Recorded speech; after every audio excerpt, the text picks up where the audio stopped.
નમસ્કાર દર્શક મિત્રો. અમેરિકા અને ઇઝરાયલે ઈરાન પર હુમલો કર્યો એને 6 દિવસ વીતી ગયા. પરિણામો આપણી નજર સામે છે. અમેરિકા સીધી રીતે ઈરાન પર હુમલો કરે એ શક્યતાઓ બહુ ઓછી છે, કારણ કે અંતર બે દેશો વચ્ચેનું બહુ વધારે છે. અને એટલા માટે અમેરિકાએ દુનિયાભરમાં પોતાની ધાક જમાયેલી રહે તે ખાતર થઈને અખાતના 6 દેશોમાં પોતાના ખૂબ શક્તિશાળી લશ્કરી થાણા સ્થાપ્યા હતા. એમાં મસ્કાત, બહરીન, યુએઈ, સાઉદી અરેબિયા, આ બધા દેશો આવી જાય. ઈરાનમાં જે રીતે એમણે એમના સુપ્રીમ લીડર ખોમેનીનો ખાત્મો બોલાવ્યો, એની સાથે લગભગ 2 ડઝન જેટલા ટોચના આર્મી કમાન્ડર્સથી માંડીને વહીવટી અધિકારીઓ સુધી માર્યા ગયા. ત્યારે અમેરિકાનું એવું માનવું હતું કે ઈરાન ભાગી પડશે. અને જે રીતે વેનેઝુએલામાં આપણે કઠપૂતળી સરકાર બેસાડી, એ રીતે ઈરાનમાં પણ કઠપૂતળી સરકાર બેસાડી શકીશું. પણ ઈરાન એ જૂની માટીનો દેશ છે. 3000 વર્ષ કરતા જૂની એની સંસ્કૃતિ છે. અને પર્શિયન કલ્ચર અને પર્શિયન ઇતિહાસને જો આપણે જોઈએ તો એ લડતો આવે છે ને લડાઈઓમાંથી સર્વાઈવ થઈને જઈએ. કદાચ 2 જ દેશ એવા હતા જે કોલોનાઇઝ નહોતા થયા. એક અફઘાનિસ્તાન કોલોનાઇઝ નહોતું થયું ને ઈરાન કોલોનાઇઝ નહોતું થયું. ત્યાં સ્ફિયર ઓફ ઇન્ફ્લુઅન્સ હતા. રશિયાનું સ્ફિયર ઓફ ઇન્ફ્લુઅન્સ હતું, યુકેનું સ્ફિયર ઓફ ઇન્ફ્લુઅન્સ હતું, but they are not colonise. આવા દેશના સાર્વભૌમત્વ ઉપર અમેરિકાએ નજર દોડાવી અને જે રીતે મધ્યસ્થી અમેરિકા અને ઈરાન વચ્ચેની મંત્રણાઓ જીનેવા ખાતે ચાલી રહી હતી, એમાં મસ્કાત કરી રહ્યું હતું. એણે કહ્યું કે ઈરાને લગભગ બધી શરતો માન્ય રાખી હતી કે અમે યુનાઇટેડ નેશન્સના ઇન્સ્પેક્ટરોને અમારી ફેસિલિટીઝ ઇન્સ્પેક્ટ કરવા દઈશું. 3.5% વધારે કોન્સન્ટ્રેશન વાળું યુરેનિયમ બનાવીશું નહીં, એનરીચ નહીં કરીએ. નિર્ધારિત માત્રામાં નક્કી થયો હોય તેથી વધારે યુરેનિયમનો જથ્થો અમે સ્ટોર નહીં કરીએ. આમ દરેક રીતે બધી જ જે શરતો અગાઉ અમેરિકા કહેતું હતું, શરતો માનવા ઈરાનની તૈયારી હતી. અને લાગતું હતું કે હવે આ કરાર થઈ જશે ત્યાં જ બરાબર અમેરિકા અને ઇઝરાયલે હુમલો કરીને આખી વાત બગાડી રાખી. એવું લાગે છે અત્યારે કે અમેરિકા ઉપર અને ભારત ઉપર બંને પર ઇઝરાયલ ભારે પડી રહ્યું છે. અને એ પરિસ્થિતિમાં યુદ્ધની સ્થિતિ નિર્માણ થતા પહેલો ખાત્મો બોલાવાયો અરબ દેશોમાં, જ્યાં આપણા 1 કરોડ જેટલા લોકો એક યા બીજા રીતે રોકાયેલા છે. એકલા દુબઈમાં 36 લાખ કરતા વધારે આપણા ભારતીયો છે. અને વર્ષે દિવસે આપણું આ વખતનું બજેટ 53.5 લાખ કરોડ હતું. વર્ષે દિવસે એના 10% કરતા વધારે રકમ આ લોકો આપણને મોકલાવે છે. આપણા જીડીપીના 1.5% જેટલી રકમ આ લોકો આપણને મોકલાવે છે. બહુ મોટું આવકનું, વિદેશી ઊંડિયામણની આવકનું સ્ત્રોત છે. ઉપરાંત આપણે તેલ માટે આયાત પર નિર્ભર છીએ. લગભગ 85% જેટલી આપણી ફોસિલ ફ્યુઅલ એટલે તેલ અને ગેસની જરૂરિયાત એ આયાત થકી પૂરી થાય છે. ત્યારે 50% જેટલી ભારતની રિક્વાયરમેન્ટ ઈરાન પાસે જે હોર્મુઝ સ્ટ્રેટ, જેને હોર્મુઝની સામુદ્રધુની કહે છે, તેમાંથી પસાર થાય છે. દુનિયાનું 5મા ભાગનો તેલનો પુરવઠો હોર્મુઝ સ્ટ્રેટમાંથી પસાર થાય છે. પણ ભારતની 50% જરૂરિયાત જે આપણે આયાત કરવી પડે તે હોર્મુઝમાંથી પસાર થાય છે. અને ઈરાને એને બંધ કરી દીધી છે. એના કારણે આપણા દેશ પર એક બીજું ઉર્જા સંકટ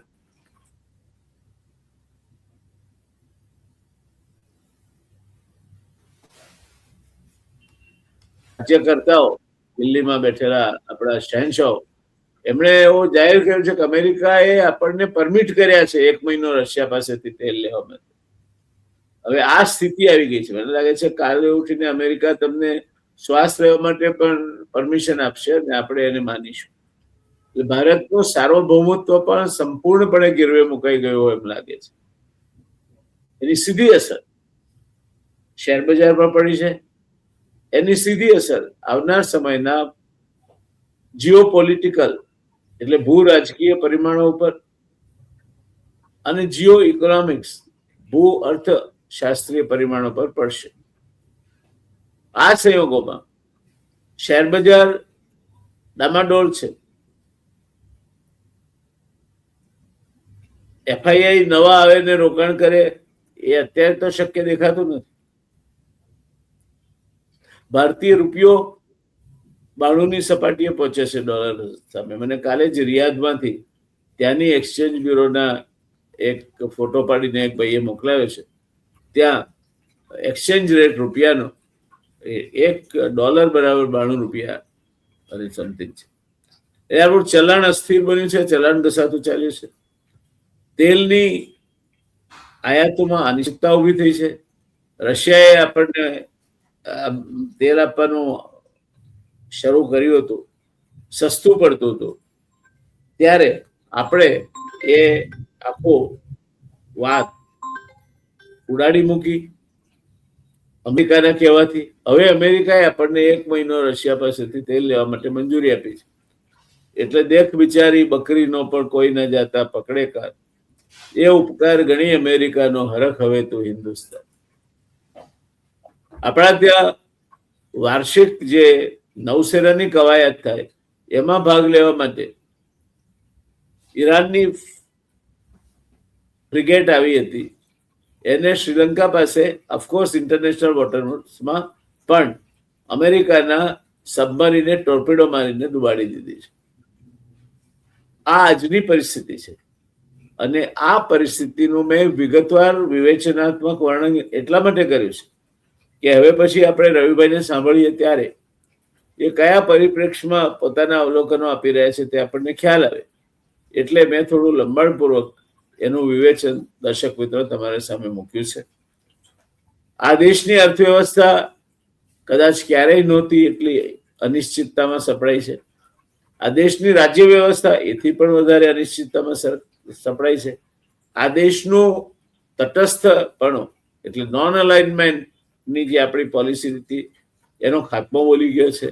આપણે દેખીતી રીતે અમેરિકા અને ઇઝરાયલના ખોળામાં બેઠા છીએ. આ પરિસ્થિતિમાં કઈ તરફ જઈ રહ્યો છે દેશ? અને એમાં બે વસ્તુ રવિભાઈ પાસેથી આપણે અપેક્ષા રાખીશું. એક તો હોર્મુઝ સ્ટ્રેટ બંધ થવાને કારણે આપણો તેલનો પુરવઠો અસર પામ્યો છે. રશિયા પાસેથી મળશે, કેટલો મળશે, કયા ભાવે મળશે. પણ હાલ આપણી પાસે હરદીપપુરી એબસ્ટેન ફાઇલ વાળા એ એક કોઈ અતિ કુખ્યાત પ્રખ્યાત ફાઇલ છે, એનું નામ ન લઈએ આપણે, પણ એમણે એવું કહ્યું છે કે આપણી પાસે 1 અઠવાડિયાનો ફિનિશ ગુડ્સ અને 1 અઠવાડિયાનો કાચો માલ એમ 15 દિવસ આપણી પાસે ચાલે એટલો પુરવઠો છે. હવે આપણા શેઠ અમેરિકાએ આપણને રશિયા પાસેથી ખરીદવા માટેની મંજૂરી આપી છે. એટલે આપણે રશિયા પાસેથી ખરીદીશું. કયા ભાવે ખબર નથી.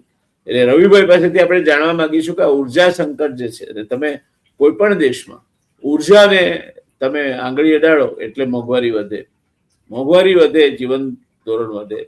જીવન ધોરણના ખર્ચો વધે એટલે બચત ઘટે. બચત ઘટે એટલે સરવાળે રોકાણ લાયક જે મુક્ત પૈસા હોય તે ઘટે. એક આ મુદ્દો છે. અને બીજો મુદ્દો એ આ યુદ્ધને કારણે ઉર્જાની જે અછત ઊભી થશે એની શેર બજાર પર શું અસર પડશે? આ બંને મુદ્દાઓને ભેગા કરીને શેર બજાર પર શું અસર પડશે? તો હવે આ પૂર્વ ભૂમિકા સાથે આપણે રવિભાઈને સાંભળીએ. Ravibhai, over to you. Thank you. આમ પણ આઈ થિંક જે રીતે મીન્સ કે માર્કેટ અને જે રીતે ગ્લોબલ સિનારીઓ હતું એ ઘણું વોલ્ટાઇલ છે. હાલાકી આપણે ચર્ચા પહેલા એ ક્લિયર કરી દે કે જે પણ આ વોર શાયદ બહુ નહીં ચાલે જે લોકોને એવું માઇન્ડમાં છે કે આ યુક્રેન રશિયા જેમ શીત યુદ્ધમાં પરિવર્તિત થશે, તો એ અત્યારે લાગતું નથી. કારણ કે હવે ધીમે ધીમે ઈરાન પાસે જે શસ્ત્ર છે એનો પુરવઠો ઓછો થાય, કારણ કે અહીંયા મીન્સ કે યુએસ છે એ બધા બેઝથી કે જેટલી ટ્રાય થઈ રહી છે ત્યાંથી એ અટેક કરવાની ટ્રાય કરી રહ્યું છે અને થઈ રહ્યા છે. તો આધારિત આ બહુ મીન્સ કે 1-2 વીકનો પ્રોબ્લેમ છે. એનાથી બિયોન્ડ હું નથી માનતો. હા, આના પછી કોઈ દેશ ટાર્ગેટ નહીં થાય એ માનવું પણ યોગ્ય નથી. કારણ કે આજે સવારે જ યુએસ પ્રેસિડેન્ટના સાઈડથી કમેન્ટ હતું કે આના પછી હવે ક્યુબાનો વારો છે. લાઈક કે પહેલા એમને વેનેઝુએલા કરું, પછી હવે એમને અહીંયા કરું. વચ્ચે એવી વાત હતી કે ક્યુબા સાથે ફ્રેન્ડશિપ થી એ લોકો ક્યુબાને ટેક ઓવર કરી લેશે, પણ શાયદ ક્યુબા માની નથી રહ્યું, તો સેમ પરિસ્થિતિ ત્યાં બી ઊભી થશે. એના પછી ઘણા બધા કન્ટ્રીઝ એમની રડારમાં છે. આમ જોઈએ તો સાઉથ અમેરિકા આખું એમના રડારમાં આવી ગયું છે અને ધીમે ધીમે કરીને એક કન્ટ્રી થઈ અને પેલું જે વિસ્તારવાદી નીતિ છે ચાલુ થઈ ચૂકી છે, જે ચીને આગળ ઘણા વર્ષો કર્યું હતું. હવે આ પરિસ્થિતિ છે યુએસ કરી રહ્યું છે. તો આધારિત એવું લાગી રહ્યું છે કે તમે રાઇટલી પોઈન્ટ આઉટ કરો કે જ્યાં સુધી એઝ અ મીન્સ કે પ્રેસિડેન્ટ ટ્રમ્પ રહેશે ત્યાં સુધી આઈ થિંક એક અનસર્ટનિટીનો માહોલ રહેશે. અને જે રીતે 2-3 ઇન્સિડન્ટ થયા છે, જો નહીં પણ રહે તો બી માર્કેટ ફિયરમાં રહેશે. તો આધારિત આઈ થિંક આ એક ક્રૂડ છે, કારણ કે આપણે ઉર્જા ઇમ્પોર્ટ કરીએ છીએ. બાય ફોર્ચ્યુનેટ આપણે ઘણું બધું ડાયવર્સિફિકેશન કર્યું. છેલ્લા ઘણા બધા વર્ષોની મહેનત, આપણી 30-40 વર્ષની મહેનતથી આપણે જે ક્રૂડ બેઝ ટોટલી ઇકોનોમી હતી અને પહેલા આપણે ગેસ બેઝ કરી અને ગેસ બેઝમાંથી સોલાર અને એ સાઈડ વિન્ડ સાઈડ આપણે વળી ગયા અને આપણું ઘણું બધું ઉર્જાની પુરવઠો છે ત્યાંથી આવી રહ્યો છે. હાલાકી છતાં ક્રૂડ આપણું ટોટલી આપણે ત્યાં જ ડિપેન્ડન્ટ છીએ. મોટા ભાગનું આપણે આયાત કરીએ છીએ. એમાં બી આપણે આયાતના સોર્સ હમણાં જ ચેન્જ કર્યા, કારણ કે અત્યાર સુધી આપણે રશિયા સાઈડથી આયાત કરી રહ્યા હતા અને રશિયા અને ઈરાનને સારી જુગલબંધી હતી. તો આપણે મીન્સ કે ઈરાન પાસેથી પણ સેન્કશન જે યુએસએ અને નાટોએ લગાવે પહેલા આપણે ઈરાન પાસેથી બી કરી રહ્યા હતા, પણ એ ચાબહાર પોર્ટને પણ એ લોકો અપ્રુવલ ના આપી. એટલે બેઝિક હવે આપણે એ માહોલ લોકો આપણે સમજે કે ના સમજે કે આપણે એને અવોઇડ કરીએ, પણ એ માની લેવું જોઈએ કે આપણે એ માહોલ પર આવી ગયા છે કે આગળ જતા યુએસ છે એ આપણે એકવાર એવું કીધું, વાત થઈ, કોઈ એવું બોલાતા કે યુએસ કઈ કિંગ નથી. યુએસ તો ખાલી મીન્સ કે એક દેશ છે જેમ ભારત દેશ છે, તો યુએસ કે છે એ નહીં થાય. પણ અત્યારે વર્લ્ડમાં એ જ થઈ રહ્યું છે કે જે યુએસ ધારે છે અને યુએસ જે કરે છે કે જે કે છે એ જ કરવું પડે છે, કારણ કે એને ટેરિફના લીધે એક બહુ મોટું ઇસ્યુ ઉભું કરી દીધું છે અને બધાને એવું છે કે આપણે એની સાથે અત્યારે નેગેટિવ ના જઈએ, નહીં તો આપણી ઉપર બધા ટેરિફ લાગશે. હાલાકી સુપ્રીમ કોર્ટનું પણ ડિસિઝન આવી ગયું છે, છતાં યુએસ એડમિનિસ્ટ્રેશન એ માનવા તૈયાર નથી અને એમને 150 દિવસની ઇમરજન્સી ટેરિફ નાખ્યા છે.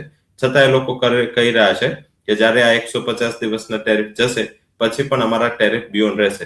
એટલે તમે વિચારો કે અનસર્ટનિટીઝ એવું નથી કે આ વોર ખતમ થશે અને અનસર્ટનિટી 0 થાય, એવું નથી. હવે સેકન્ડ કે જે ક્રૂડની ઉપર શું આની અસર પડી રહી છે, આના હિસાબે ટોટલી ગલ્ફ ઓફ હોર્મઝ છે એમાં કોઈ બી રિસ્ક લેવા માંગતું નથી, કારણ કે ખુદ યુએસની જે પણ ઇન્સ્યોરન્સ કંપનીઓ હતી, મોટા ભાગના જે ગ્લોબલ ઇન્સ્યોરન્સ અને મોટી શિપ ઇન્સ્યોરન્સ છે યુએસની કંપનીઓ એ ઇન્સ્યોરન્સ લે છે. હવે ઘણા બધા જહાજો મીન્સ કે ગલ્ફ ઓફ હોર્મઝમાં હતા, છતાં યુએસની કંપનીઓએ એમના ઇન્સ્યોરન્સ કેન્સલ કરી નાખ્યા. એટલે શું થયું કે કંપનીઓએ એક શેલ્ટર ગોતવું પડ્યું કે જ્યાં એ લોકો આ વોરથી છુપાઈ શકે. એટલે ત્યાંથી શિપમેન્ટ જવાનું તો છોડી દો, બધી જ કંપનીઓ મીન્સ કે કન્ટ્રીઓના શિપ છે એક શેલ્ટર કન્ટ્રી ગોતી અને ત્યાં અત્યારે સ્ટોર થઈ ચુક્યા છે. એટલે ક્યારે આ વોર ખતમ થાય પછી જો આ એક્ટિવિટી ચાલુ થાય તો પણ 10 દિવસ લાગે. મીન્સ કે ધારો કે આપણું કોઈ શિપ ફસાયું છે તો હવે નહીં આવતા એ 10 દિવસ લાગે, જો એ શિપ રહે છે તો ડેફિનેટલી આ એક નેગેટિવિટી છે અને એના હિસાબે ક્રૂડના પ્રાઇસ વધી રહ્યા છે. હવે રશિયા તરફથી જે ક્રૂડ ઇમ્પોર્ટ કરવાની જે છૂટ છે એ તમે આખું જો એમનું બેસનનું કમેન્ટ જો, હવે એમને ખાલી એવું કીધું છે કે જે પણ શિપ લોડ થઈ ચુક્યા છે અને જે પણ શિપ અત્યારે સમુદ્રમાં છે એ શિપને જ એ લોકો અલાવ કરશે. નવા લોડ કરીને શિપ અલાવ નથી. લાઈક કે ઇન્ડિયાને જે 30 દિવસ છૂટ આપી છે એ છૂટ એના માટે જ આપી છે કે જે શિપ ઓલરેડી અત્યારે સમુદ્રમાં છે, નવું શિપ પર તમે નહીં કરી શકો. એટલે હવે લાઈક કે આપણે આજે ફેબ્રુઆરીમાં ગયા વર્ષના સરખામણી આપણે 27% ક્રૂડ ઓછું આયાત કર્યું, જે જાન્યુઆરીમાં 40% ઓછું આયાત થયું હતું. અને મંથ ઓન મંથ બેઝિસ પર આપણે ફેબ્રુઆરીમાં જે રશિયાથી આયાત કર્યું એ 7% વધારે આયાત કર્યું. એટલે આપણી લાઈન ચાલુ જ હતી. આપણી જે જૂના કોન્ટ્રાક્ટ છે એને યુએસએ પહેલેથી અપ્રુવલ આપી હતી કે તમારા જૂના કોન્ટ્રાક્ટને જાળવો, નવા કોન્ટ્રાક્ટ નહીં થઈ શકે. એટલે આ કઈ નવું નથી. પણ સવારે બધા જ માર્કેટને એવું લાગ્યું કે હા આપણને રિલીફ આપે. આ કોઈ રિલીફ નથી. અલ્ટિમેટલી આના પાછળ તમે જોશો તો એ નવા શિપ લોડ નહીં થાય. હવે નવા શિપ લોડ નહીં થાય તો જે કોન્ટ્રાક્ટ, જે શિપ ઓલરેડી ઇન્ડિયા આવી રહ્યા છે રશિયાથી, એ ઓલરેડી લોડ થઈ ચુક્યા છે. અને એનું ઓલરેડી અત્યારે તમે જો તો એ ઓલરેડી ઇન્ડિયાના ઓર્ડરમાં જ છે અને એ આવવાના જ હતા. એ કઈ નવું નથી. હા, એ મીન્સ કે એક રાહત મળી, લોકોને માઇન્ડમાં રિલીફ મળી. બાકી આ કોઈ આને કોઈ ખાસ ઇન્ડિયન સપ્લાય ઉપર કોઈ અસર પડે પોઝિટિવ સાઈડ એ હું નથી માની રહ્યો. હવે સેકન્ડ શું છે કે મીન્સ આપણે આગળના ઘણા બધા શોમાં એ વાત કરી હતી કે ચીન છે એની પાસે 200 દિવસથી વધારે સ્ટોર કેપેસિટી છે. એ બી આપણા જેટલું પોપ્યુલેશન તો ત્યાં બી છે, પોપ્યુલેશન ઇન્ડિયામાં બી છે, કન્ઝમ્પશન ત્યાં બી છે, અહીંયા બી છે. સેમ કન્ઝમ્પશન સેમ લોકોનું છે. આપણે લાર્જેસ્ટ કન્ટ્રી છે પણ આપણું પર કેપિટા કન્ઝમ્પશન ક્રૂડનું કમ્પેરેટિવ ચાઇના ઓછું છે. એટલે ઇમ્પોર્ટ આપણે બંને કરીએ છીએ, પણ એની પાસે સ્ટોરેજ કેપેસિટી 200 ડેઝ બિયોન્ડ છે. અને ઇન્ડિયા પાસે સ્ટોરેજ કેપેસિટી આપણે સાંભળ્યું છે કે આપણે હવે 15 દિવસ જ રહ્યું છે. હવે જો 15 દિવસ સુધી આ વોર ચાલે તો મીન્સ કે ક્રૂડ ક્યાં થયા? કારણ કે હવે બેઝિક શું થાય કે આપણે વેનેઝુએલાથી ઇમ્પોર્ટ કરી શકીએ, પણ એક થોડો ઇશ્યુ રહે કે વેનેઝુએલાથી આપણે જો ક્રૂડને ઇમ્પોર્ટ કરીએ છીએ તો વેનેઝુએલા વાળો ઇશ્યુ આપણા માટે એ છે કે એક તો કોસ્ટલી છે, પ્લસ અહીંયા આવતા 22 દિવસ લાગી જાય. તો આ એક સિનારીઓ છે એ આપણા માટે ખરાબ છે કે આપણે જલ્દીથી આ સપ્લાયને આના બેકમાં લઈ જઈએ એ ચાન્સીસ ઓછા છે. હવે ત્રીજું છે એ છે કે આપણે રશિયન ક્રૂડની જે ચર્ચા કરી રહ્યા છે કે ચાલો રશિયાથી આપણે ક્રૂડ લઈશું. તમને ખ્યાલ છે ઓવરનાઇટ જ્યારે આ કમેન્ટ આવ્યું પછી રશિયાના ક્રૂડના પ્રાઇસ $9 વધી ગયા. મીન્સ કે અત્યારે એ $71 આવી ગયું, જે $62-60 સુધી હતું. હવે રશિયન ક્રૂડ અને WTI ક્રૂડમાં માત્ર $6-7 નો ફરક રહ્યો, જે બહુ મોટો ફરક હતો. તો બેઝિક આ બધા સિનારીઓ, આ બધી સિચ્યુએશન વાઇઝ એવું દેખાઈ રહ્યું છે કે રશિયન ક્રૂડના ઇમ્પોર્ટનું જે ડિસિઝન છે એનાથી આપણી સપ્લાય ઉપર કોઈ મોટી અસર થાય એવું નથી. અને સેકન્ડ જે નેગેટિવ એ છે કે આજે ક્રૂડ છે એ થોડું બિયોન્ડ ધ પોઈન્ટ ટોપિક રહેશે. અને નેચરલ ગેસની સપ્લાય પણ આપણા માટે એક ટોપિક છે, કારણ કે આપણે ગેસ બેઝ જે ઇમ્પોર્ટ છે એટલું બધું ખાસ ના થઈ શકે. એટલે આપણે એ પણ આપણી પાસે પાઇપલાઇનથી એટલો પુરવઠો નથી. એટલે આપણી પાસે એલપીજી પણ 22 દિવસની સપ્લાય છે. તો એ એલપીજી ની સપ્લાય પણ એક થોડો ઇશ્યુ બની રહ્યો છે.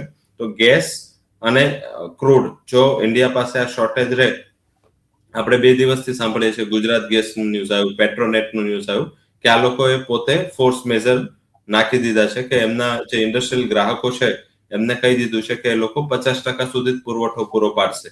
હવે જો પુરવઠો કંપનીઓને નહીં મળે આનો, તો એના હિસાબે ઘણી બધી ઇન્ડસ્ટ્રી થોડું ફેસ કરશે. તો આ એની સીધી જ રેપ્લિકા ઇમ્પેક્ટ માર્કેટ ઉપર આવે કે ધારો કે એની સીધી જ ઇમ્પેક્ટ તમારા કરન્સી ઉપર આવે. હા, એક પાસું કરન્સી એટલી વીક શું કામ નથી થતી એ છે કે માર્કેટને હજી પણ એવું માનવું છે કે આ જલ્દીથી સોલ્વ થશે અને એના હિસાબે બિયોન્ડ ધ પોઈન્ટ વીકનેસ રૂપીમાં નથી આવી.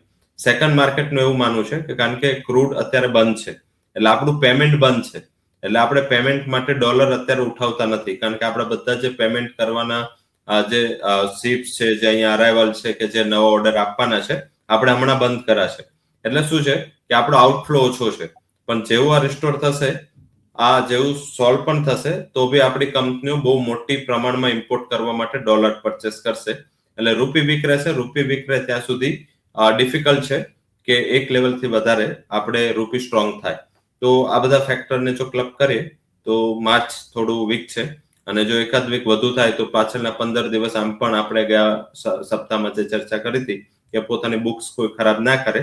એટલે મારા હિસાબે કદાચ હજી આપણે આ માર્ચ મહિનો આમ જ કાઢવાનો છે અને આના પછી જો ક્યુબા થશે તો ગ્લોબલી આ એક મોટું રિસ્ક ઉભું થઈ રહ્યું છે કે અમેરિકાની જે નીતિ છે, પોલિસની જે નીતિ હતી એને જગત જમાદાર આપણે બધા કહેતા હતા અને ત્યાંથી થોડી નીતિમાં પરિવર્તન છે અને એ નીતિ હવે ત્યાંથી બદલીને એ જે ચીનની નીતિ હતી કે આસપાસના જે પણ કન્ટ્રીઝ છે એને ઇન્વોલ્વ કરી એને અંદર લઈ અને પોતે મોટી ઇકોનોમી બને, તો એ સાઈડ કદાચ યુએસ જઈ રહ્યું છે.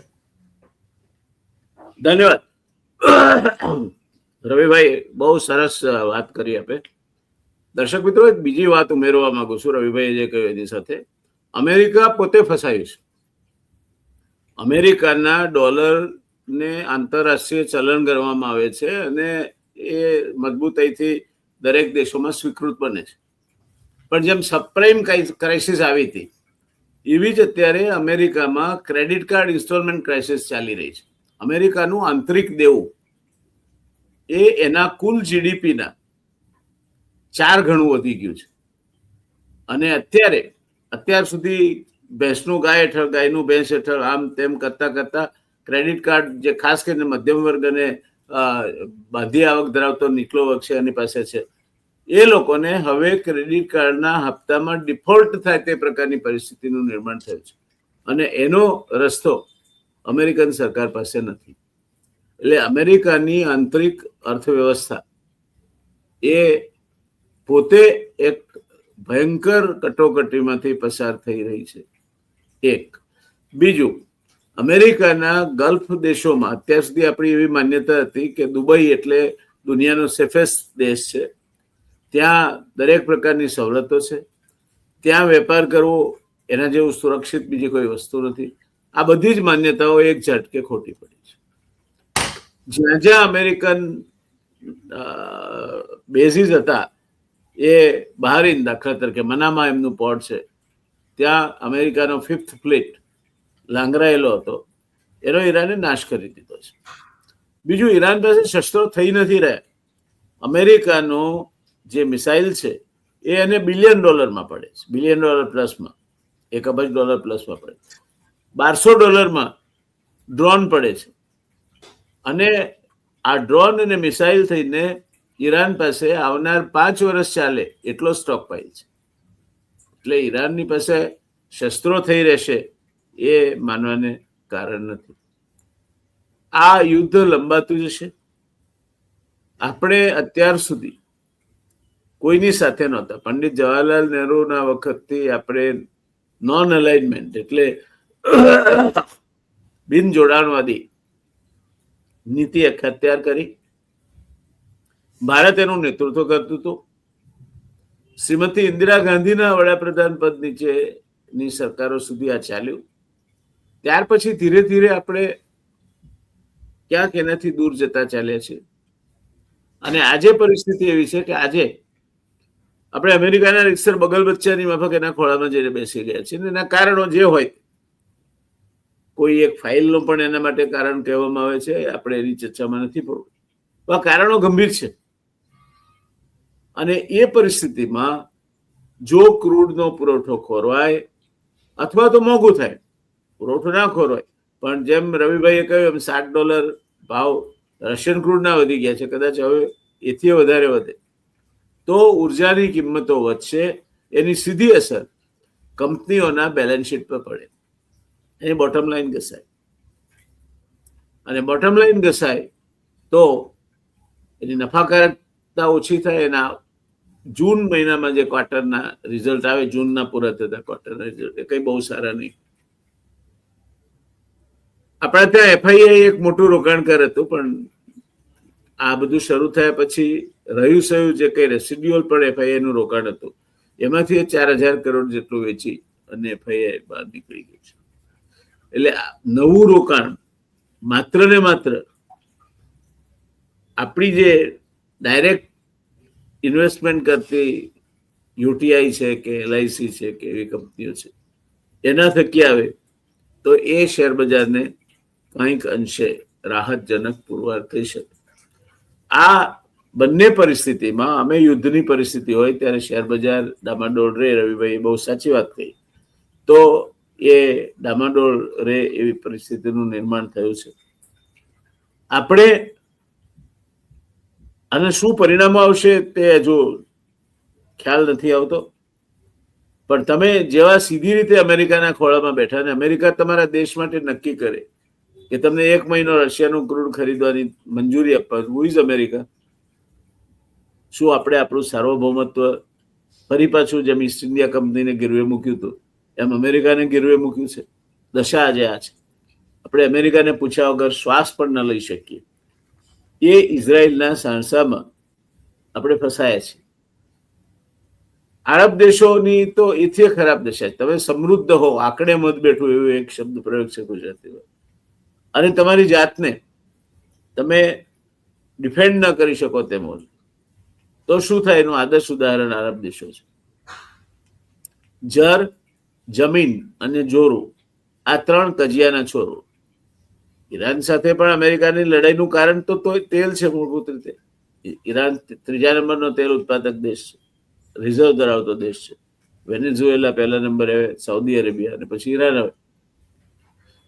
એટલે જ્યાં તેલ છે ત્યાં ટંટા ફિસાદ થાય છે, કારણ કે દરેકને સંપત્તિ ઉપર કાબુ જમાવો છે. પણ આ વખતે જે ચાલી રહ્યું છે જરા વધારે ગંભીર છે. આજની પરિસ્થિતિ, રવિભાઈ, હું જે પરિસ્થિતિ 20મી સદીની શરૂઆતમાં હતી એની સાથે સરખાવું છું. 20મી સદીના પહેલા 2 દાયકા જય જયકાર થતો હતો બ્રિટનનો. બધે પ્રાર્થનાઓ ગવાતી હતી, send him victorious to be happy and glorious, long આ લોંગ રેઇન ઓવર અસ. આવો જમાનો હતો, વિક્ટોરિયન એરા હતો. પહેલું વિશ્વયુદ્ધ શરૂ થાય છે ત્યાંથી શરૂ કરીને 1920 થી શરૂ કરીને 1945 સુધી ના 25 વર્ષ આ દુનિયા માટે મહાવિનાશક પુરવાર થાય છે. આ સાયકલ એ 21મી સદીમાં ફરી પાછું એક્ટિવેટ થતું હોય તેવું દેખાય છે.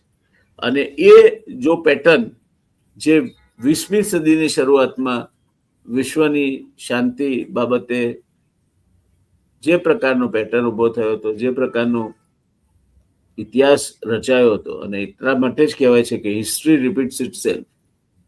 ઇતિહાસ પુનરાવર્તિત થાય છે. આ પુનરાવર્તિત થઈ રહ્યો હોય તેવું દેખાય છે.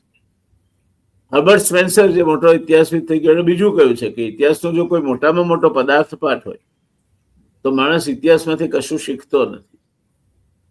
એનો બીજો પદાર્થ પાઠ છે. અને ત્રીજો, ઇતિહાસ પુનરાવર્તિત થાય છે. આપણી ક્રિકેટ ટીમની જાહેરાત તમે જોઈ હોય તો history, we want to defeat the history, એટલે જે ચેમ્પિયન છે ફરીવાર નથી જીતતા, એ ઇતિહાસ છે, એને અમારે ડિફીટ કરવો છે. We want to repeat the history, champion ફરી બનવું છે. એમ ઇતિહાસની બાબતમાં પણ જો આપણે ધ્યાનથી જોઈએ તો માણસ ઇતિહાસમાંથી કશું શીખતો નથી. અને જે ભૂલો 20મી સદીના પહેલા 2 દાયકા બાદ થઈ, એ જ ભૂલો વિશ્વ અત્યારે કરી રહ્યું છે. આ પરિસ્થિતિમાં આ યુદ્ધ ક્યાં સુધી જશે એનો આધાર આજની તારીખમાં માત્ર ને માત્ર અમેરિકાની જીદ છે. પણ અમેરિકાની જીદ લાંબો સમય ચાલુ રહેશે તો વધારે ને વધારે રાષ્ટ્રો, આજે કિમ જોંગે ઈરાનને કહ્યું છે કે અમે તમને મિસાઇલ્સ આપીશું, અને એક મિસાઇલ ઇઝરાયલને દુનિયા પરથી વાઇપ આઉટ કરી નાખવા માટે સફિશિયન્ટ છે. હવે જો આવા અંતિમવાદીઓ આ યુદ્ધમાં જોતરાય, રશિયા, ચીન એ એમાં જોતરાય, ભારત અમેરિકા તરફી હોય, રવિભાઈ, આ એક સિનારીઓ એવો ઉભો થાય કે તમે કાલે ઉઠીને અમેરિકા એમ કે અમારા ગ્રાઉન્ડ ફોર્સિસ ઇરાકમાં જઈ શકે એમ નથી. યુરોપ હવે અમેરિકાને માનતું નથી. સ્પેને ના કહી દીધી કે અમે તમારા માટે અમારા હવાઈ બેઝનો ઉપયોગ નહીં કરવા દઈએ. બ્રિટને ના કહી દીધી, keep away from Diogo ગાર્સિયા. Germany અને ફ્રાન્સ પણ they are not favorably inclined with the war effort of United states, કારણ કે અમેરિકાએ એમને યુક્રેન સામે થોડાક સમય પહેલા જ ડીચ કર્યા છે નાટોના સંગઠનમાં હોવા છતાં.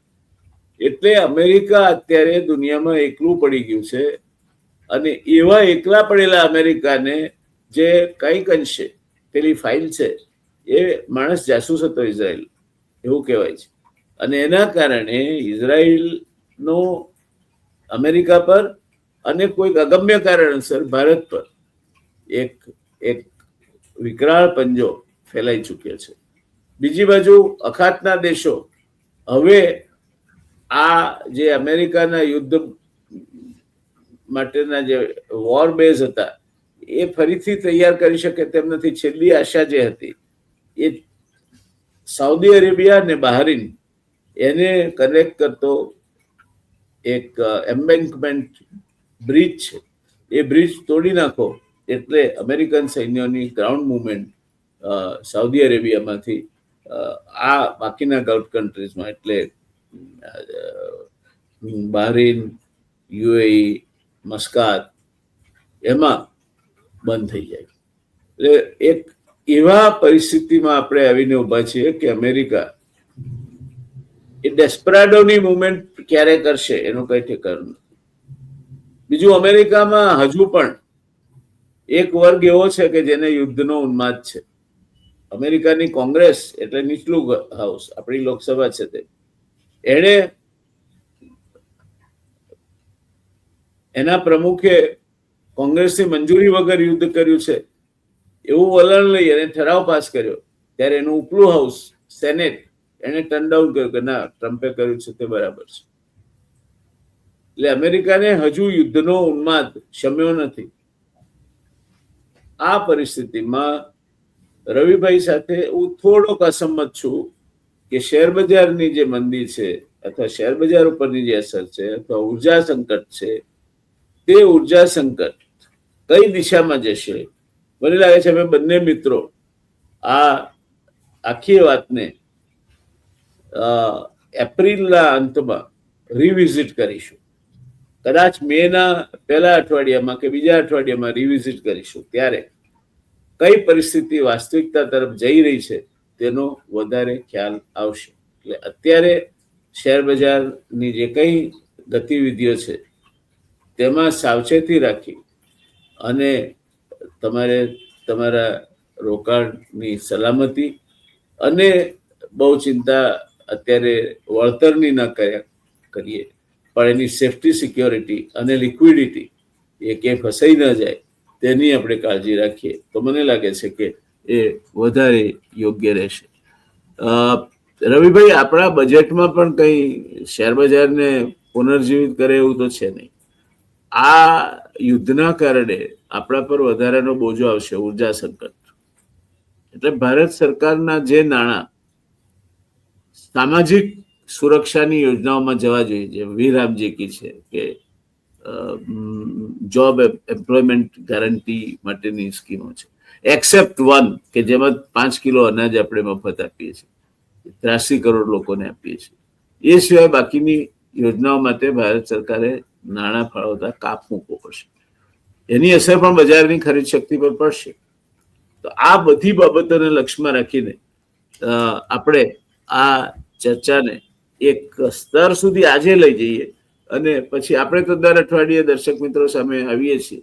અને અત્યારે ડાયનેમિક સિચ્યુએશન, હું આપની સાથે સંપૂર્ણ શતશઃ સંમત છું કે આજની તારીખ કોઈ પણ પ્રકારનો વર્તારો લાંબા ગાળાનો કરવો એ શક્ય નથી. એ પરિસ્થિતિમાં દુનિયાને આ અમેરિકા અને ઇઝરાયેલે લાવી મૂકી છે, ત્યારે આપણે એમાં ફસાયા છીએ એમાં પણ કોઈ શંકા નથી. આ દેશનું શેર બજાર, પહેલા આપે કહ્યું હતું એ પ્રમાણે કોરિયન શેર બજારની અપગ્રેડેશન થાય તો આપણને એનો બેનિફિટ મળે તેમ હતો. અન્ય શેર બજારોમાંથી ભારતના શેર બજારને ફાયદો મળે તેમ હતો. એ પરિસ્થિતિમાં અત્યારે શું થાય? જરૂરથી આઈ થિંક કે જે કોરિયાનું માર્કેટ જે અપગ્રેડ થવાનું હતું હજી મીન્સ કે કારણ કે આ બધા ગ્લોબલ સંકેતોના હિસાબે એ મે માં થશે એવું લાગે છે. કારણ કે ફેબ્રુઆરી મીટિંગમાં આ ડિસિઝન લેવાયું, પણ એ ઇમ્પ્લિમેન્ટ થવાનું થોડો ટાઈમ લાગશે. કારણ કે જે રીતે ફરીથી પરિસ્થિતિ વણસી છે એ રીતે મારા હિસાબે થોડો ટાઈમ લાગશે. કારણ કે બાકીના જે સેક્ટર અને સ્ટોક સ્પેસિફિક રિબેલેન્સિંગ જે થવાના હતા એ કમ્પ્લીટ થઈ ચુક્યા છે. કન્ટ્રીના રિબેલેન્સિંગ જે હતું એ હવે મીન્સ કે એ લોકોએ થોડું ડિલે કર્યું છે. હાલાકી આ ટાઈમે મોર્ગન સ્ટેનલી છે, જે MSCI નું ઇન્ડેક્સ છે, મોર્ગન સ્ટેનલી કમ્પોઝિટ ઇન્ડેક્સ ગણાય, એને ભારતીય માર્કેટને શુક્રવારે ડાઉનગ્રેડ કર્યું છે. અત્યાર સુધી ભારતીય માર્કેટને એ લોકોએ ઓવરવેટની સ્થિતિમાં રાખ્યું હતું, એટલે સૌથી હાઈએસ્ટ વેટ એમાં હતું, એમને એ ઇક્વલ વેટ કર્યું છે. મારા હિસાબે આ એક પરિસ્થિતિ એક ક્લિયર કટ છે કે કદાચ હજી એ લોકો મે પહેલા નહીં કરે, મેની મિટિંગમાં થઈ જશે, બટ મે પહેલા એ લોકો હવે આ રિબેલેન્સિંગ નહીં કરે. અને હાલાકી એમને સ્ટોક અને આખો રિપોર્ટ તમે જો તો આટલું બધું ડાયવર્જન્સ છે કે રિપોર્ટમાં બધી કમેન્ટ સારી લખી છે, પણ તો ડાઉનગ્રેડ નું રીઝન ખબર ના પડી. એને અત્યારે તો ક્રૂડના પ્રાઇસને વધારે બ્લેમ કરવું છે, એનર્જીના પ્રાઇસીસ અને જે આપણી મીન્સ કે આર્થિક પરિસ્થિતિ છે એને લઈને થોડું ડેફિસિટને લઈને એને ચિંતા છે. એ જે આપણે ચર્ચા કરી રહ્યા હતા, કારણ કે આપણે એક મોટા ભાગની જે રેમિટન્સ ઇન્કમ છે એ તો અહીંયા ગલ્ફથી જ આવે છે. પેલા યુએસપી કોમ્પિટિશનમાં હતું ગલ્ફની, કારણ કે કોઈ વાર આપણે ગલ્ફ બાજી મારી જતું, કોઈ વાર યુએસ બાજી મારી જતું, અને એ હોડ હતી કે ક્યાંથી સૌથી વધારે રેમિટન્સ આવે ઇન્ડિયામાં. પણ યુએસ પ્રેસિડેન્ટ લાસ્ટ લાઈક ફેબ્રુઆરી માર્ચમાં એ લોકોએ રેમિટન્સ પર 5% ટેક્સ નાખી દીધો. એટલે જે પણ પૈસા અમેરિકાથી ભારતમાં આવે એના ઉપર 5% નો ફ્લેટ ટેક્સ છે. એટલે ઘણું બધું એનઆરઆઈ નું જે ઇન્વેસ્ટમેન્ટ હતું એમની, જે પણ અહીંયા ઇન્ડિયામાં એ લોકો પોતે પૈસા મોકલતા હતા, એ પૈસામાં એ લોકોનો મીન્સ કે સિગ્નિફિકન્ટ ઘટાડો થયો. કારણ કે એનઆરએસ છે બહુ કેલ્ક્યુલેટિવ હોય છે, મીન્સ કે અમારા ઘણો મોટો પૂલ છે એટલે ખ્યાલ છે. એ લોકો એક એક પૈસાનો હિસાબ રાખીને ચાલતા હોય અને એમને એક એક રૂપિયો મેટર કરતો હોય છે. તો બેઝિકલી એ લોકોએ એના હિસાબે ઘણો બધું ઓછું ફ્લો કરી દીધું. એના હિસાબે આખું જે આપણું ઇનફ્લો છે એ અહીંયા ગલ્ફ પરથી આવું, કે ગલ્ફ પરથી, કારણ કે ક્રૂડના પ્રાઇસ પણ એક લેવલથી ઘટતા નહોતા, એટલે ગલ્ફ સાઈડથી સારો ઇનફ્લો હતો ઇન્ડિયામાં. હવે ખુદ ઇન્ડિયન ને ખુદ ત્યાંથી ઘણા બધા લોકો યુએસ પણ જઈ રહ્યા છે. 7,500 થી વધારે લોકો યુએસ જઈ ચુક્યા છે. અને વધારે ને વધારે લોકો એવું છે, કારણ કે ઘણાના ત્યાં અહીંયા ફેમિલી હોય પણ ત્યાં 1 જણા 2 જણા રહેતા હોય, તો એ લોકો પછી એમને અહીંયા કોલ કરી લે છે. કારણ કે જે રીતે ગલ્ફની સ્થિતિ છે, અને મીન્સ કે આમાં તો જોઈએ તો દુબઈમાં તમે રાઇટલી પોઈન્ટ આઉટ કરો કે કોઈ વિચારું બી નહીં હોય જિંદગીમાં કે ભાઈ લાઈક દુબઈ છે, સાઉદી છે, કે બહેરીન છે, કુવેત છે, આને આવા પ્રોબ્લેમ ફેસ કરવા પડશે. પણ હા, હવે જો એ લોકો પોતાની રણનીતિમાં ચેન્જ કરે છે, લાઈક કે હવે એમને ખ્યાલ છે કે ભાડેથી સિક્યુરિટીમાં કોઈ મતલબ નથી, પોતે સેલ્ફ ડિપેન્ડન્ટ થવું પડશે, તો પણ એનો ફાયદો અલ્ટિમેટલી યુએસને જ છે. શું કામ? કારણ કે ડિફેન્સ લે છે તો એ રશિયાથી તો નહીં જ લે, એ લોકો બી જશે ક્યાં? યુએસ પાસે. તો હવે એનો પણ એમને ઇનડાયરેક્ટ ફાયદો છે. ક્રૂડના ભાવ બધા, અને આપણે ઘણા બધા શોમાં કીધું છે, જ્યારે લોકો $30-20 ટાર્ગેટ આપતા હતા ક્રૂડમાં, ત્યારે બી મેં કીધું હતું કે હવે રશિયા ખુદ સેલર છે, યુએસ ખુદ સેલર છે. અત્યાર સુધી યુએસ ઇમ્પોર્ટ પણ કરતું હતું, એક્સપોર્ટ પણ કરતું હતું, કન્ઝમ્પશન પણ હતું ને એક્સપોર્ટ પણ હતું. એટલે યુએસ ને બહુ મોટો ફરક નહોતો પડતો ભાવ વધે કે ઘટે, એટલે એ ભાવને એક રેન્જમાં રાખતું હતું. પણ હવે ધીમે ધીમે ક્રૂડનું નેટ એક્સપોર્ટર અમેરિકા બની ગયું છે. વેનેઝુએલાથી જે પણ એમને કરાર કર્યા છે એ આધારિત એમને બિલિયન્સ ઓફ ડોલરનું ક્રૂડ વેચવાનું છે. ઇન્ડિયાને છે, ચાઇનાને છે, કે અધર કન્ટ્રીને છે. એ બિલિયન્સ ઓફ ડોલર હવે એમને વધારે આવતા થશે જો ક્રૂડ વધારે હોય. એટલે હવે ખુદ યુએસ નું એ ઇન્વોલ્વમેન્ટ રહેશે કે ક્રૂડના ભાવ વધારે હોય તો ક્રૂડના ભાવ વધારવામાં એનો બહુ મોટું યોગદાન રહેશે. એટલે મારા હિસાબે હવે જે લોકો એવું માનતા હોય કે આ વોર ખતમ થશે ગમે ત્યારે, સારા ખરાબ કરીને લાંબુ ચાલે કે શોર્ટ, અને પછી ક્રૂડ ડ્રાસ્ટિકલી બહુ ફોલ આવશે, તો એ આશા ના રાખવી જોઈએ. મારા હિસાબે હવે ખુદ જગત જમાદાર અને એક્સપોર્ટર છે, એટલે ક્રૂડના પ્રાઇસ ઉપર જ રહેવાના છે. અને એના હિસાબે સિગ્નિફિકન્ટ, કારણ કે ફ્લો ઘટી ગયા, ઇકોનોમીને પ્રોબ્લેમ પડશે, થોડું ઇન્ડસ્ટ્રીને પ્રોબ્લેમ પડે. ઘણી બધી સિરામિક ઇન્ડસ્ટ્રી છે, ફર્ટિલાઇઝર, પેસ્ટિસાઇડ કંપનીઓ છે, એ બધાને ગેસ અને યુરિયાનો પુરવઠાની અસર પડશે આ ગલ્ફ ઓફ વોર્સના હિસાબે. એટલે પુરવઠો ઇનપુટ જ નહીં આવે. અને આપણે શું છે કે હંમેશા હું કહું છું કે આપણી પોલિસી કેવી રહી છે, કે આપણું કંપનીઓ અને કન્ટ્રીનું માઇન્ડસેટ શું રહ્યું છે કે જ્યારે ઝાપટ પડે ત્યારે આપણે બહુ બધા દોડવા માંડીએ. લાઈક કોરોનામાં આપણે એપીઆઈ નું અછત થઈ, ફાર્માસ્યુટિકલ ઇન્ડસ્ટ્રી એટલી મહાન હતી આપણી કે આપણે બધાને ડ્રગ પૂરું પાડી, પણ આપણી પાસે એપીઆઈ જ નહોતું કે જે ડ્રગ નું મેઇન કમ્પોનન્ટ હોય. એટલે આપણે ત્યારે શું કર્યું કે ઘણા બધા કરોડો રૂપિયા નાખી કંપનીઓએ પ્લાન્ટ ચાલુ કર્યા, કંપનીઓએ આના અંતર્ગત એક્સપાન્શન ચાલુ કર્યું. પણ જેવી ચાઇનાની સપ્લાય રિસ્ટોર થઈ, આપણે બધું બંધ કરી દીધું. આપણે ફરીથી ચાઇનાની ઇમ્પોર્ટ લાઈન ચાલુ કરી. ક્રૂડ આ પહેલી વાર નથી, આપણે બહુ બધી ઝાપટ ખાઈ ચુક્યા છે.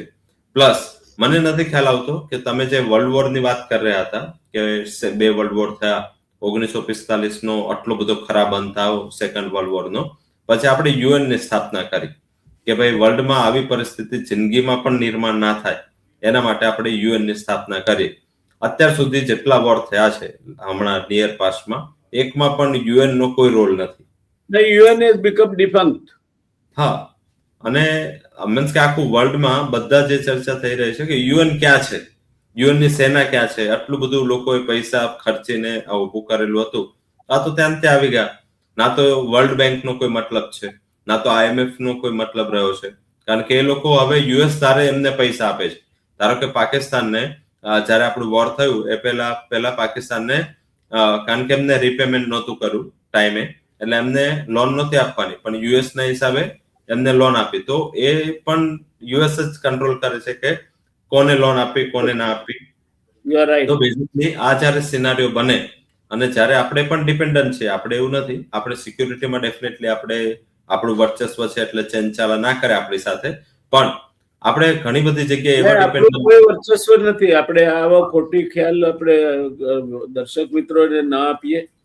હા, આપણા જ આર્મીના જે કમાન્ડિંગ ઇન ચીફ નરવણે સાહેબનો પુસ્તક છે, એમાં એમણે બહુ સટીક ઉલ્લેખ કર્યો છે કે હાઈ એલ્ટિટ્યુડ પર લડવા માટે આપણી પાસે જે લાઇટ હથિયારો જોઈએ, ટેન્કો જોઈએ, તે આપણી પાસે નથી.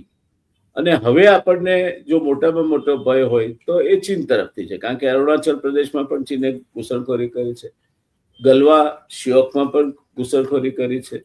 એટલે આપણી આર્મી જે છે, આપણું સૈન્ય છે, one of the finest armies in the world. આપની સાથે હું સંમત છું, પણ પરિસ્થિતિ અત્યારે આપણે એવી ઊભી કરી છે કે રાતોરાત હવે એને એ કેટેગરીના હથિયારો તમે આપી શકશો નહીં, અને એટલા પૈસા પણ તમારી પાસે નથી.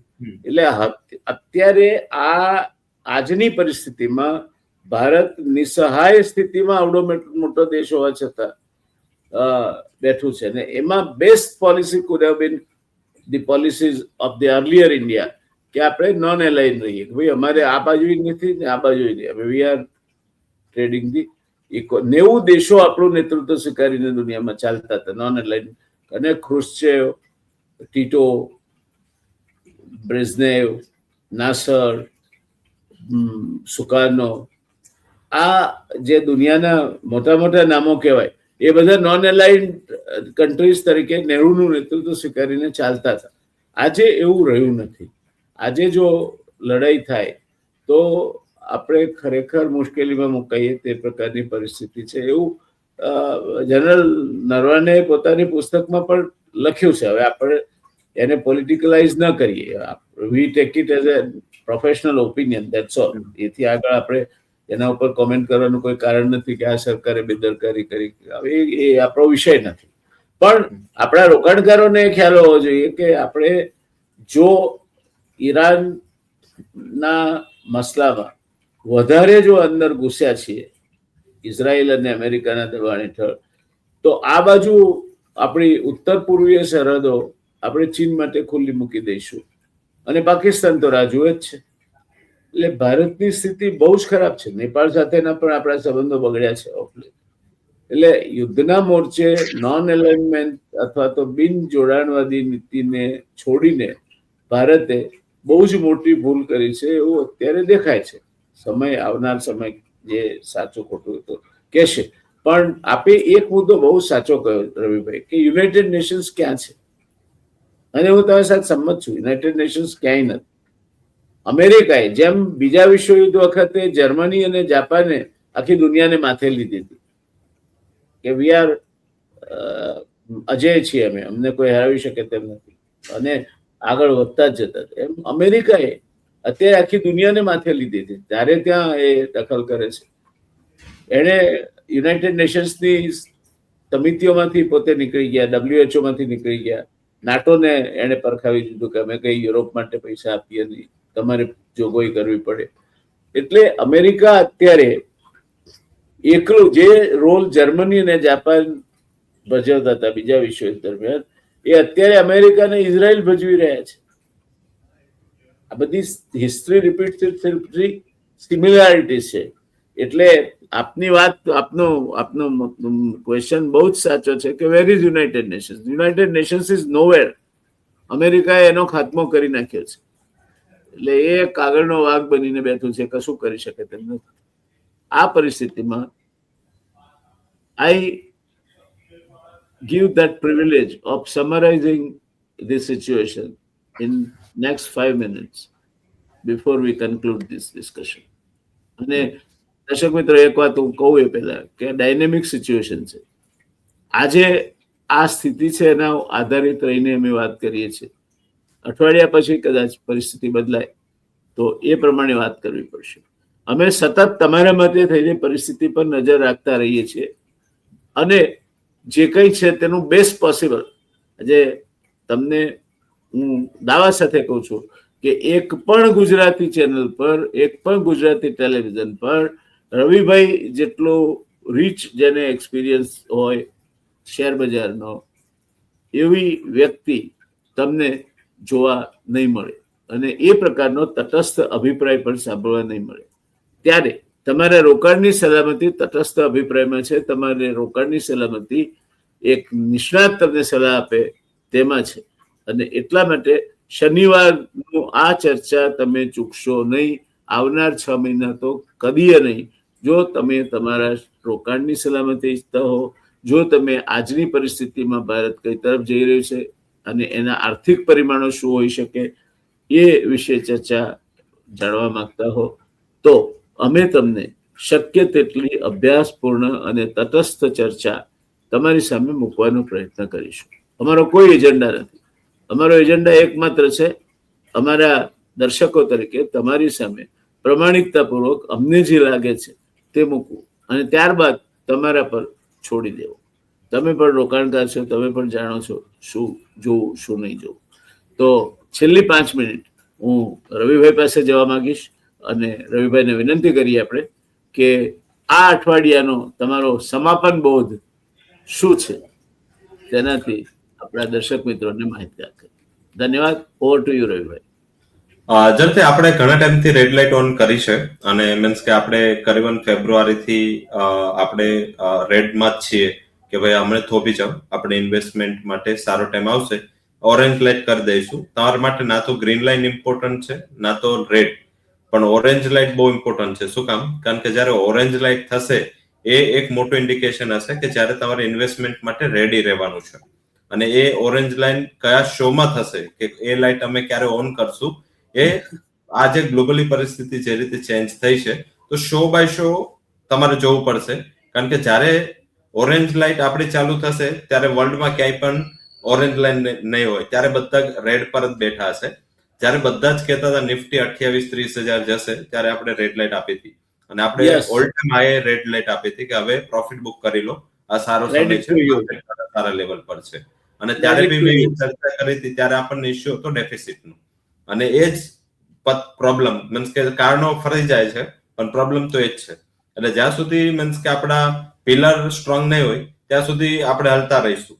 કારણ કે બેઝિક શું છે કે હમણાં માર્કેટનું રૂપ કેવું છે, લાઈક કે આપણે આગળ કોરિયાની ચર્ચા કરી, તાઇવાનની ચર્ચા કરી, હોંગકોંગની ચર્ચા કરી. એ લોકો આ વર્ષમાં 50% થી 170% વધી અને પછી નીચે આવે છે અને જ્યારે ત્યારે ચાન્સ મળે છે એ લોકો ઉપર ચાલી જાય છે. ઇન્ડિયા શું છે, ઇન્ડિયા અત્યારે કોઈ પણ ખૂણેથી નેગેટિવ રીઝન ગોતી રહ્યું છે આપણું માર્કેટ. કે કઈ પણ મીન્સ કે નાની કન્ટ્રીમાં પણ આપણે કઈ લેવા દેવાના હોય ખરાબ હોય તો પણ માર્કેટ અહીંયા ચિંતિત થાય છે. હવે આટલું બધું ચિંતિત શું કામ થાય છે? પહેલા આ પરિસ્થિતિ થોડી ઘણી આવી ચૂકી હતી આગળ પણ. એકવાર ગલ્ફ ઓફ હોર્મસ છે એ આગળ બી 6 મહિના સુધી ઇસ્યુમાં રહ્યો છે, પણ ત્યારે આપણા માર્કેટની અને ઇકોનોમીની પરિસ્થિતિ અલગ હતી. ત્યારે આપણે થોડા સેફ મોડમાં હતા. અત્યારે માર્કેટની પરિસ્થિતિ છે થોડી અલગ છે, ઇકોનોમીની પરિસ્થિતિ અલગ છે.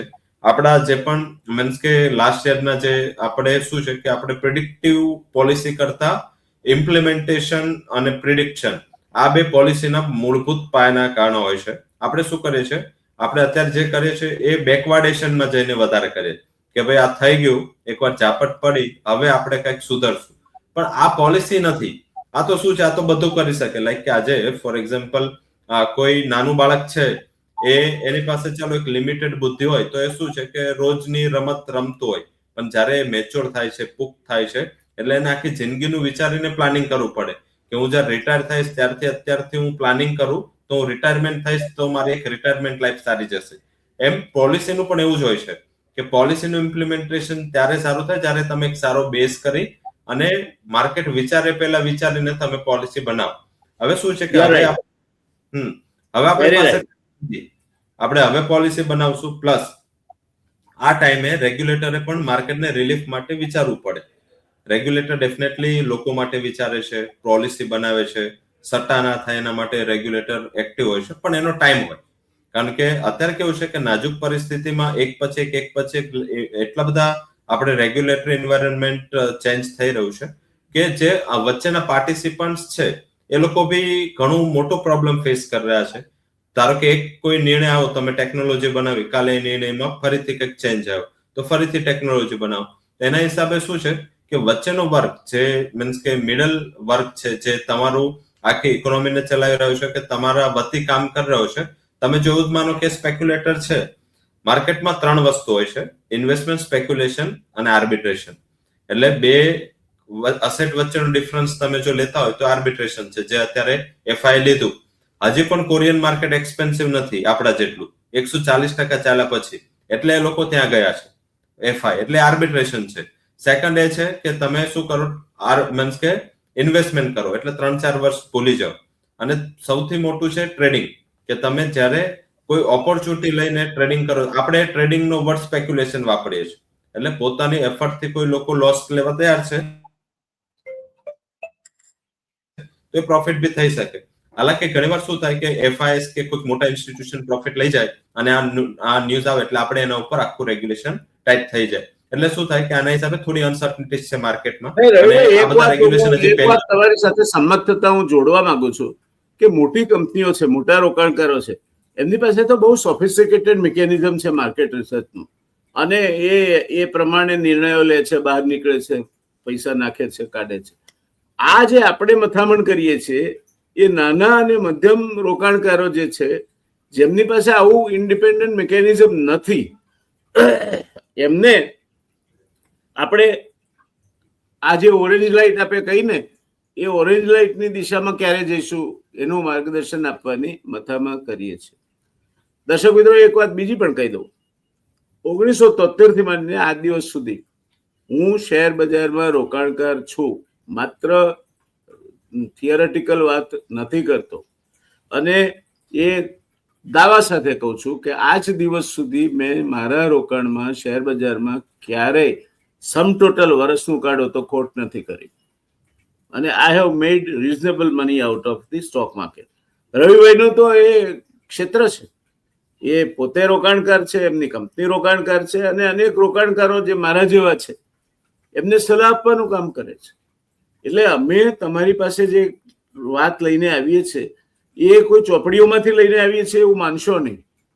અમે પોતે પણ આ ક્ષેત્રમાં તમે તરતા આજુબાજુ જે દેખાય છે તે કહીએ છીએ તમે. Yes Ravibhai, over to you.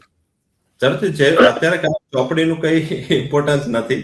ચોપડીના જ્ઞાનથી જો કરો તો ચોપડીમાં આવી જાવ તમે, જે છપાય એ ચોપડીમાં બહુ ખરાબ રીતે આવી જાવ. એટલે ચોપડીનું, કારણ કે માર્કેટ છે યુનિક છે. માર્કેટ રોજ દિશા દશા તય કરે છે, અને માર્કેટમાં એવું નથી કે આ માર્કેટ મીન્સ કે ઉડતું છે અને આપણે બેસી ગયા અને કોઈ ચર્ચા કરી. આ માર્કેટમાં તમારે ઇનપુટ આપવા પડે. હું ખુદ સવારમાં 5:20 થી તૈયાર થઈને માર્કેટ સામે બેસું છું. 5:20 શું ટાઈમ છે? હા, અને આખો વર્લ્ડ હું સુવું છું 1:30 સુવાની ટ્રાય કરું છું, પણ 2:30 સુધી ઊંઘ આવે ત્યાં સુધી 2:30 હું સુવું છું. એટલે બેઝિક શું છે કે આટલું ઇનપુટ તમારે આપવું પડે. શું કામ? કારણ કે આ માર્કેટ છે આખા વર્લ્ડના કોરિલેટેડ માર્કેટ છે, બધા એકબીજા સાથે કોરિલેટેડ છે. હવે ખાલી ઇન્ડિયન માર્કેટ જો તમે રિસર્ચ કરો તો તમારે 7-8 કલાક આપો તો એ ઇમ્પોર્ટન્ટ છે, એ તમારા માટે પૂરતા છે. પણ જો ખાલી ઇન્ડિયન માર્કેટને તમે રિસર્ચ કરો તો તમે પ્રિડિક્ટિવ ના બની શકો કે લાઈક રેડ લાઇટ આપણે ઓલ ટાઈમ આએ જે કરે ને એ અત્યારે કરતા હોત કે હવે ઇન્વેસ્ટમેન્ટ ના કરો. તો બેઝિકલી તારે જ્યારે પ્રિડિક્શન જોઈએ ત્યારે તારે ઓલવેઝ આ વસ્તુ ઇમ્પોર્ટન્ટ છે. પ્લસ આપણે જે લોકો રેટ કટની આશામાં બેઠા હતા એને બી મેં કીધું હતું કે ફેડ છે એ જલ્દીથી આવીને સીધા જે વોટ્સ છે આવીને કોઈ રેટ ચેન્જ નહીં કરી શકે. આના માટે યર એન્ડ થશે અને એ અત્યારે હવે આ માર્કેટે ડિસ્કાઉન્ટ કરવાનું ચાલુ કર્યું છે. આપણે આ ચર્ચા 2 મહિના પહેલા જયારે બધા ઉત્સાહિત હતા કે ફેડ 2% રેટ કટ નાખશે ત્યારે બી મેં કીધું હતું કે બોન્ડ યીલ્ડ આ વસ્તુને અત્યારે ડિસ્કાઉન્ટ નથી કરી રહી કે રેટ કટ થશે. એટલે બેઝિક શું છે કે આ બધા માટે તમારે ઇનપુટ નાખવા પડે અને એ જ છે જેટલું ઇનપુટ હશે એટલું જ આઉટપુટ આવશે. અને એટલી બધી એફર્ટ કરી કારણ કે સરની જે જયનારાયણ સર છે એમની જે એફર્ટ છે એ નંબર ઓફ યર્સ છે. મીન્સ કે આટલા વર્ષ 1975 થી લઈને આજ સુધી આટલા વર્ષો એમને ઇનપુટ આપ્યા છે. અમારી એફર્ટ છે 2007 થી છે અને આજ સુધી મીન્સ કે એક લેવલ સુધી પહોંચવા માટે 17 થી 18 કલાક માર્કેટને આપ્યા છે. હવે 17-18 કલાક આપો એમાં ફેમિલી કોમ્પ્રોમાઇઝ આવે, તમારા લાઈફ, તમારા એન્ટરટેનમેન્ટ, તમારા શોખ, આ તે બધાને તમારે કોમ્પ્રોમાઇઝ કરીને તમારે માર્કેટને આપવા પડે. અને આ માર્કેટ જે માર્કેટને રિસ્પેક્ટ કરે છે માર્કેટ એને રિસ્પેક્ટ કરે છે. જે માર્કેટને સટ્ટો ગણે છે તો એ સટ્ટા જેવું માર્કેટ એને થાપટ આપે છે. જે માર્કેટને બિઝનેસ ગણે છે તો બિઝનેસ જેવું રિટર્ન આપે છે. અને જે માર્કેટને લોંગ ટર્મ પર્સપેક્ટિવથી જોવે છે માર્કેટ એને પરેશાન નથી કરતું. પ્લસ આજે તમે એટલું માઇન્ડમાં વિચારો કે આજે તમે કોઈ એક નાની પાનની દુકાન પર નાખો છો, એ રેગ્યુલર થતા કેટલો ટાઈમ લાગે છે? 1-2 વર્ષ લાગે છે. એ પાનની દુકાનને, આ તો આપણે બિઝનેસની વાત કરી રહ્યા છે, આ ખાલી પાનની દુકાનને લોકોમાં ખ્યાલ આવે. તમે કોઈ રેસ્ટોરન્ટ નાખો છો તો 1 વર્ષ સુધી તાર કાગળિયા વેચીને પણ તાર ખુદ ઓનર હોય તો પણ ઘરે ઘરે કાગળ આપવા જવું પડે છે કે મારી હોટલ અહીંયા નીચે બની છે રેસ્ટોરન્ટ, તમે એકવાર ચાખવા તો આવો, એને ફ્રીમાં આપવું પડે, આટલા બધા કોર્સ કરવા પડે અને પછી તમને કોઈ ઓળખતા થાય. તો તમે ઇન્વેસ્ટમેન્ટ કરો છો, સેમ ડે રિટર્નની કેમ આશા રાખો છો? તારું પણ તમે જ્યારે પૈસા અહીંયા રોકો છો તો તમારો જો ઓબ્જેક્ટિવ બિઝનેસ માઇન્ડસેટથી હોય કે અત્યારે તમે હજી રોકા છે, હજી તો કંપની પ્રોફિટ બનાવશે, EPS આવશે, પછી મારા પ્રોફિટમાં એડ થશે તો એ રીતે મને રિટર્ન મળશે. તો લાંબા વિઝનથી જાઓ. આપણે ઓરેન્જ લાઇટ ડેફિનેટલી જ્યારે લોકો નહીં કે ત્યારે આપણે કરશું, પણ એના માટે તારે હર શનિવારે જોડાવવું પડશે. અને અત્યારે પરિસ્થિતિ એવી છે, અધરવાઇઝ શું છે કે આજે પણ હું કહી દઉં કે રોકાણ કરો, પણ પરિસ્થિતિ સાથ નથી આપી રહી અને પરિસ્થિતિ અત્યારે ઇન્ડિકેટ કરે છે કે તમારે અત્યારે રેડ લાઇટ જોઈને જ ઉભું રહેવું પડશે. ગ્રે અને ઓલવેઝ આ સાયકલ છે, રેડ પછી ઓરેન્જ થવાની જ છે, ઓરેન્જ પછી ગ્રીન થવાની છે. ટાઈમ આપણા હાથમાં નથી, આ સાયકલ જરૂરથી આવશે. Thank you. દર્શક મિત્રો, મૂળ વાત એ છે કે અમારે દર શનિવારે તમારા સામે આવવાનું છે. એક જ વખત આવી અને વાત કરીને છટકી જવાનું હોત તો અમે ગમે તે કહીને છટકી ચૂક્યા હોત. એવું ને, દર શનિવારે રવિભાઈને હું તમારી સેવામાં હાજર છીએ. અમને જે યોગ્ય લાગે તે અભ્યાસ, એ માન્યતાઓ, એ એઝમ્પશન સાથે આશા રાખીએ કે તમે તમારા રોકાણને સલામત રાખી શકો, એમાંથી રિઝનેબલ વળતર પણ મેળવી શકો. તો આજની ચર્ચા દર્શક મિત્રો આપણે અહીંયા સમાપન તરફ દોરી જઈએ છીએ. રવિભાઈ, ખૂબ ખૂબ આભાર આપનો. આપે as usual you are brilliant અને ખૂબ સરસ છણાવટ કરી આપે. ધન્યવાદ. ધન્યવાદ દર્શક મિત્રો આપનો પણ અમારી સાથે નિયમિત જોડાવા માટે. મારી એક વિનંતી છે કે તમને લાગતું હોય કે આ ચેનલ તમને, તમે જે 1 કલાક ગાળો છો એનું પૂરું વળતર આપે છે તો સબસ્ક્રાઇબ કરજો. પૈસો ખર્ચવાનો નથી, પણ અમને હૂંફ મળશે. તારા મિત્રોને પણ સબસ્ક્રાઇબ કરવા કહેજો. આપણે એક એવું ઇન્વેસ્ટર્સ ફેમિલી ઊભું કરવું છે કે જે કોઈ સ્વાર્થ વગર ઇન્વેસ્ટમેન્ટ બજારની ઘટનાઓને, પછી એ SIP હોય, ડિબેન્ચર હોય, બોન્ડ હોય, સ્ટોક હોય, સોનું હોય, ચાંદી હોય, કોપર હોય, એક એનાલિટિકલ આઈથી જોઈ શકે અને નિર્ણયો લઈ શકે. અમે અમારો પ્રયત્ન ચાલુ રાખીશું. રવિભાઈ આજે પણ 16 થી 17 કલાક મજૂરી કરે છે, કરવાનું ચાલુ રાખશે. એની હું એમના વતી ખાતરી આપું છું. અને મારા મતે મારી જન્મપત્રીમાં બીજા કોઈ યોગ થતા હોય કે નહીં મને ખબર નથી, પણ મહા મજદૂરી યોગ તો થાય છે. એટલે હું પણ મજૂરી કરવાનું ચાલુ રાખીશ. મળતા રહીશું. આવજો. ધન્યવાદ.